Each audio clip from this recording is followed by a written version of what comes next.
कुरुक्षेत्र के theme park में 22 अक्टूबर से लक्ष्य चंडी महायज्ञ आयोजित किया जाना है। 501 हवन कुंडों में 1 लाख दुर्गा सप्तशती पाठ और उससे अधिक आहुतियां डाली जाएंगी। इस हवन यज्ञ में 2500 क्विंटल हवन सामग्री, 803 देसी घी और हर दिन 250 किलो फल प्रसाद वितरित होगा। ये कार्यक्रम 22 अक्टूबर से 1 नवंबर तक चलेगा।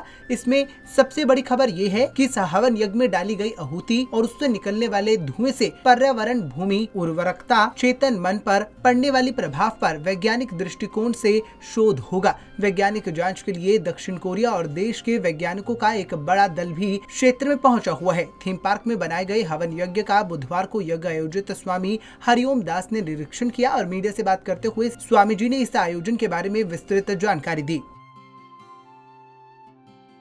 वैज्ञानिकों ने शोध नहीं किया, ऐसा सुनने को नहीं मिला कि यज्ञ हो रही हो और साथ साथ में शोध हो रहा हो। दूसरा, कुरुक्षेत्र की पावन भूमि पर 501 कुंडीय यज्ञ, ये भी यहाँ से पूछने पे, समझने पे पता चला कि 501 कुंडी इसके पहले नहीं हुई है। अब वो वैज्ञानिक आए हुए हैं, यह वैज्ञानिकों का विषय है। उधर उनके टेंट लगे हैं और वो वहाँ बैठते हैं। वो अपनी मशीनें लाए हैं या क्या लाए हैं, वो उनका विषय है, आप उनसे पूछें। वैसे वैज्ञानिक शोध करें या ना करें, ये तो पहले से ही सत्यापित एवं प्रमाणित है। यह आज सत्यापित और प्रमाणित करने का विषय नहीं है। अब ये इस समय कर्म करने का विषय है। कोरोना जैसी महामारी के लिए, किसी भी महामारी के लिए सबसे सर्वोत्तम एवं सरल उपाय है वायुमंडल को हम शुद्ध करें, जिससे कोई भी वायरस हो, कोई भी जैविक हथियार हो, निष्प्रभावी हो, हमारा देश प्रदेश सुरक्षित हो। यही भाव, इसी विचार के साथ ये यज्ञ की जा रही है। यहाँ पर यज्ञ के हवन के लिए जो शोध है उसके लिए मुझे बुलाया गया है।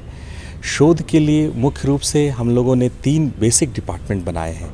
एक जो पर्यावरण पे शोध करेगा कि हवा की पोल्यूशन में बैक्टीरियल लेवल पे क्या कोई परिवर्तन हो रहा है।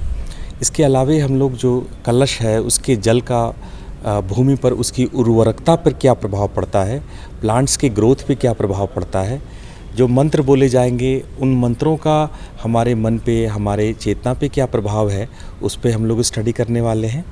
इसके अलावे जो राख है, वो राख क्या खाद के रूप में या शरीर पे लगाने पर उसके क्या प्रयोग हो सकते हैं या प्रभाव पड़ सकते हैं, उसको भी हम लोग कर रहे हैं।